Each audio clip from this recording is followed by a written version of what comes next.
इस समय पवन सिंह के नए बॉलीवुड गाने का पोस्टर आ गया है। बहुत ज़्यादा इंतजार था, प्यार में हैं हम, यही गाने का टाइटल है। अब स्क्रीन के ऊपर कुछ देर पहले दिखाई दे रहा हो। गाने के बारे में सारी डिटेल्स जानेंगे, साथ में गाना कब तक रिलीज़ होगा, इन सभी चीज़ों पर चर्चा करेंगे।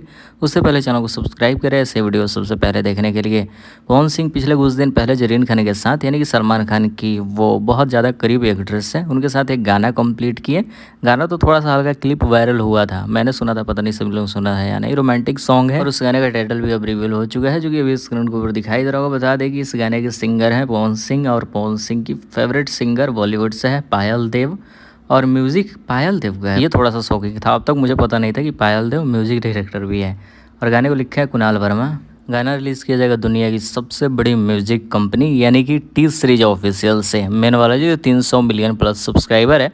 और पवन सिंह के इस गाने को रिलीज़ किया जा रहा है 20 तारीख को, यानी कि परसों गाना आ रहा है।